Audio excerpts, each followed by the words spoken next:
നമ്മളിതാ കരടിച്ചേട്ടന്റെ കഥ പറച്ചിലിനൊക്കെ ശേഷം സിങ്കോണനെ കാണാനാണേ വന്നത്. അപ്പൊ സിങ്കോണനും സിങ്കു ചേച്ചിയും നല്ല ഉറക്കം, നല്ല ഫുഡൊക്കെ കഴിച്ച് വയറ് വീർപ്പിച്ച് കിടന്ന് ഉറക്കം കണ്ട. നിങ്ങൾക്കൊക്കെ വല്ല പണിക്കും പോണോ, വല്ല അറിയണോ?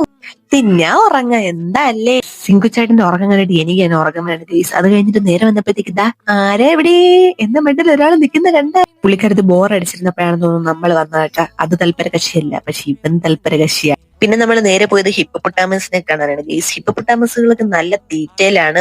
ഈ ഉച്ച സമയതുകൊണ്ട് ഇവരെല്ലാരും ഫുഡിങ്ങിലാണ് കേട്ടാ. ഈ സമയത്ത് നമ്മൾ വരാത്തതാണ് നല്ലത്.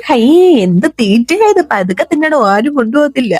പിന്നെ നടന്ന് ക്ഷീണിച്ച് ഗൈസ്. ക്ഷീണിച്ച് വന്നപ്പോഴത്തേക്ക് ഇതാ ഒരു കൂട്ടം മാനുകൾ റെസ്റ്റ് എടുക്കുന്നു. രണ്ടുപേരും അവിടെ രണ്ട് വെറൈറ്റി മാനുകളെ കണ്ട കേട്ടാ. എല്ലാരും ഉച്ചയോട് കഴിഞ്ഞിട്ടുള്ള റെസ്റ്റിലാണ് കേട്ടാ. പുല്ല് ഉച്ചയ്ക്ക് വരണ്ടായിരുന്നു, അല്ല വൈകുന്നേരം വന്ന ഇവര് കുറച്ചെങ്കിലും ആക്റ്റീവ് ആയിട്ടിരിക്കുന്നത് കാണാൻ തോന്നുന്നു. അത് ഇങ്ങനെ തന്നെ എന്തോ. ഇനി നമ്മൾ പുലിയണ്ണനെ കാണാനായിട്ടാണ് വന്നത്. പുലിയണ്ണൻ റെസ്റ്റിലാണ്. പുലിയണ്ണനെ കണ്ടുകൊണ്ടിരുന്നപ്പോഴത്തേക്ക് നല്ല മഴ. പിന്നെ പുലിയണ്ണനെ ഒന്നും കാണാതെ നേരെ കയറി പാമ്പിന്റെ അടുത്തോട്ട് ഓടിയേ.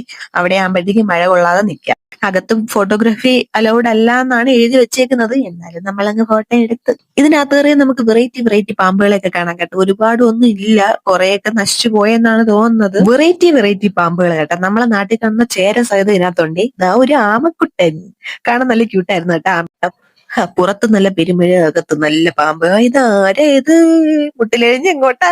പണ്ടൊക്കെ പാമ്പുകളെ കാണുമ്പോഴത്തേക്ക് ഭയങ്കര പെറമ്പെരുപ്പായിരുന്നു. ഇപ്പൊ എന്താണോ എന്തോ അതില്ല കേട്ടോ. എന്റെ പൊന്നോ, ഇത് ആരീ കിടക്കുന്നത്? അതിന്റെ ഒരു സൈസ് കണ്ടാ ഗൈസ്, അതിന് ഒറ്റ വിഴുങ്ങലിനേ ഉള്ളു കേട്ടോ. നമ്മള് മഴ ഒന്ന് തോർന്ന തക്കം നോക്കി ഞങ്ങൾ അങ്ങ് ഇറങ്ങി കേട്ടോ. അപ്പൊ അത്രയുള്ളൂ ഗൈസ്, ബൈ.